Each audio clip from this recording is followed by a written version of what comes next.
Hello and welcome. Today, we're breaking down a really fascinating framework for achieving not just any old success, but something the source material calls good success. So, what exactly does that mean? Let's get into it. It's the million-dollar question, isn't it? Is there some secret formula, some guaranteed path to success? Everyone seems to have an answer, but the framework we're looking at today offers a very specific and maybe even surprising place to start. So, where do we begin? Well, it all kicks off with this one core idea. Not all wisdom is created equal. The source argues that it actually exists in a pretty clear four-level hierarchy that really shapes our lives. Okay, so here are the four types of wisdom laid out in the framework. You've got your basic earthly wisdom, common sense. Then there's intellectual wisdom, the stuff you learn in school. It even acknowledges this darker, diabolical cunning. But the real game changer, the one that sits at the very top, is what's called wisdom from above. That's positioned as the ultimate source of guidance. All right, so if wisdom from above is the ultimate goal, how in the world do you tap into it? Well, this framework points to a single central concept it calls Bible sense. Now, it's really important we get this definition right, because it's the foundation for everything else. The source is very clear that Bible sense isn't just you having a good idea or some flash of intuition. No, it's defined as a specific process of discovery and reasoning that is totally grounded in the principles you find in the Bible. And this quote just nails the whole vibe of it.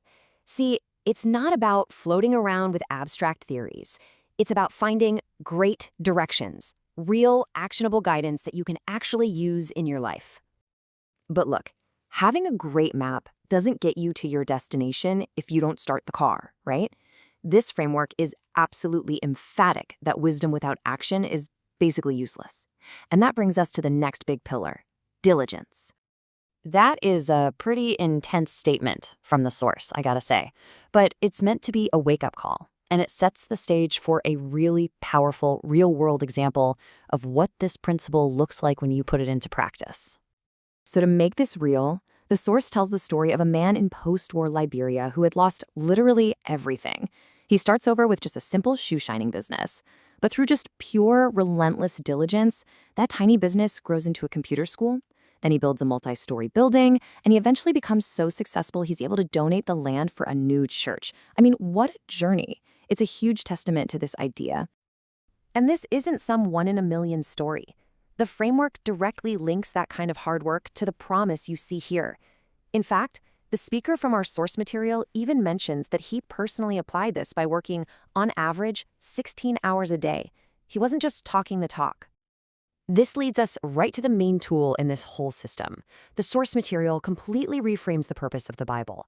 It shifts it from being just a religious text to something that's incredibly practical, a guide for profitable living, day in and day out. This whole analogy of a user's manual is absolutely central. The source says it's like a pilot's checklist, just full of practical, doable things. But here's the catch. You can't just read it like a novel. You have to apply it. You have to observe to do. The claim is that only then will it deliver reliable results, no matter what your circumstances are. Okay, so if you actually follow this manual, what happens? Well, the source promises some very specific, very tangible results. We're talking about a fundamental shift in your position in life, from being a follower to a leader, from being a borrower to a lender. Essentially, a life of influence and prosperity. So, how does this all come together? The last piece of the puzzle we're exploring today really comes down to personal responsibility. It's all about the active choices you make and the discipline it takes to shape your own future. And the source lays out two very different paths.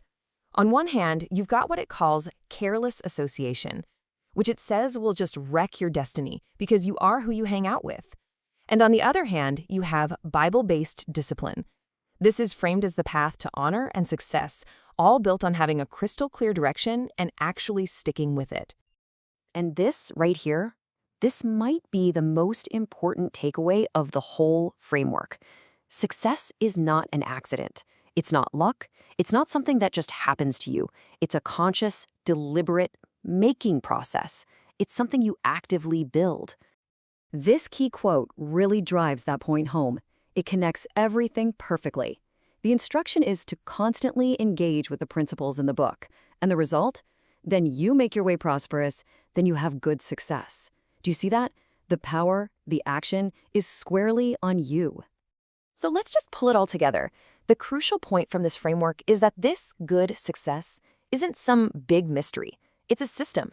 It starts with a very specific kind of wisdom, it demands your personal diligence and discipline, and it requires you to use a foundational text as a practical, step-by-step guide for your life.